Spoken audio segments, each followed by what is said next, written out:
right now on Comic Conversation, the multiverse. All right, folks, and welcome back to Comic Conversation. First book we're going to talk about today is New Avengers number 32 by Jonathan Hickman and one of my favorite artists, Mike Deodato. So, for those of you who have been following Hickman's Avengers run and New Avengers run, you'll know that it's been a long, crazy, at points convoluted story, but there seems to be a purpose to all this. It seems like we're getting to the finish line, and that finish line is going to be Marvel's Secret Wars event that's coming up in a couple months. This book that we're going to talk about today deals with a group of the new Avengers that are floating around the galaxy trying to figure out who's behind these incursions. For those of you who don't know, Marvel's multiverse is in trouble.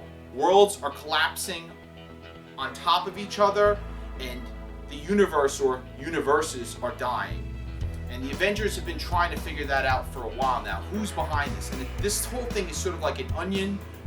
The more you peel it back, the more you find out there's more layers, and those layers stink.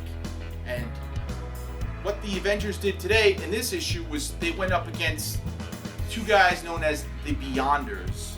They're these big techno sort of dudes, and for those of you who are familiar with the original Secret War back in the 1980s, you'll remember that the villain in that whole thing, his name was the Beyonder. So I don't think that was just a coincidence here. Anyway, our new Avengers go to take these two Beyonders down, and it just turns into a slugfest, which I was so happy to see because I love Mike Deodato, the artist on this, and if I had any complaints about his prior arcs that he's done, is that there wasn't enough action for him. That wasn't the case here. There's some awesome things with Thor and Hyperion, who's got this big crazy beard. It just looks 10 times cooler with the beard. And they go to fight these Beyonders. It's just a really cool fanboy scene. I had a lot of fun. Hickman's writing is always good to me. It's a little confusing, especially if you don't have a degree in math and science and all these things that he uses. But if you take the time to try to figure it out, I usually feel that there's a huge payoff in it. And that's where I'm hoping this series leads. So don't let me down, Jonathan Hickman. Looking forward to Secret Wars, and we're going to go ahead and give this one 4 capes. A little bit confusing at times, and you have to sort of recall things that you've read in previous issues, but it's still a fun ride nonetheless. Now we're going to travel into DC's version of the multiverse in a book that we've talked about a few times on this show. That's Grant Morrison's Multiversity. And I think one of the reasons we've been able to revisit this book is because most of the series has involved one standalone one-shots kind of that don't really have too much to do with each other. This book, however, does have more to do with the overall arc than the previous books that we talked about. And I gave really high rankings to the previous 2 books we talked about. In fact, one of them, Pax Americana, was the first book we gave a 5 cape ranking to on this show. But I'm not going to be able to do the same here. I thought that this book was sort of a convoluted mess. Unfortunately, I think Grant Morrison can be very hit or miss, and I argue with a lot of people about this all the time. And here he's just missed for me. The book just doesn't really work. There's just too much going on.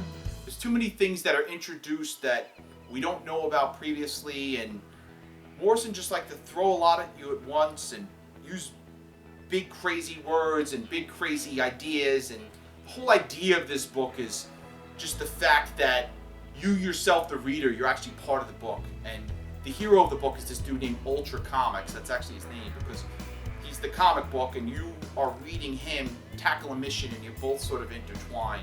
Kind of a cool idea in that sense. It just gets a little too crazy for me.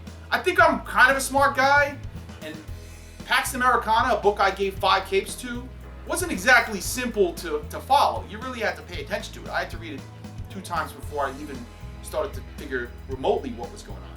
But this book, I just didn't get at all. It does help to advance the overall storyline going on here. It's going to help wrap up this whole multiversity thing, but I just think it raised more questions than it gave answers.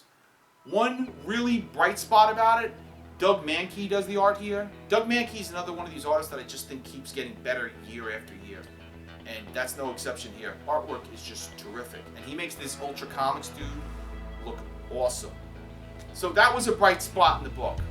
Other than that, I just found myself shaking my head at some moments, and I hate to do that, but sometimes Morrison has that effect on me. I just can't help it.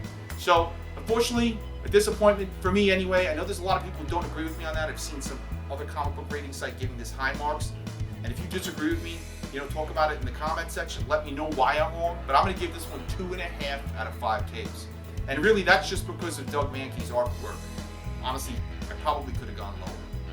But hopefully Morrison's able to wrap this whole thing up in the final Multiversity issue next month. Today on Independent Spotlight, we're talking about Wynter #1 by Guy Hassan and Aaron Alex. Apologies if I got those names wrong, fellas. Anyway, this book follows the adventures of a character named Liz Wynter. And Liz lives in a galaxy far away in a very bleak, distant future, or what appears to be a distant future. Now, Liz runs around with her friend all day, doing all sorts of things that people her age shouldn't be doing, having sex with strangers and taking drugs and things like that, and messing around with her INDI app, which is an app that's sort of connected to her brain or her retina that allows her to do all sorts of crazy stuff, like tell who's attracted to her and how attracted they are to her. There's some really far out there ideas in this book. Liz and Shane eventually steal another app called iSteal, which is actually enables them to steal other people's apps that they come in contact with. And that takes them on a very bad turn. Like I said, some real bleak imagery. There's a whole idea in this book that, see, in this future, every part of the galaxy has been inhabited by man at this point. And there's no idea or thought or even a part of you that hasn't been replicated on some galaxy far away at one point or another. So Liz doesn't feel as though she's truly an individual, and that's sort of a scary thought. The artwork is beautiful. Really nice looking book. It looks like one of the big publishers could have put this one out. I was really impressed, and it's just fun. It's sort of like Minority Report meets Blade Runner. I suggest you check it out. Alright, so that about does it for today's episode. For more information or to purchase today's Independent Spotlight book, Wynter #1, go to newworldscomics.com. For more information about our show, go to facebook.com/comic conversation. Or you can follow us on Twitter @ComicOnvo. And independent creators, we need your books. Send them to us at comicconversation@yahoo.com. Till next time, folks.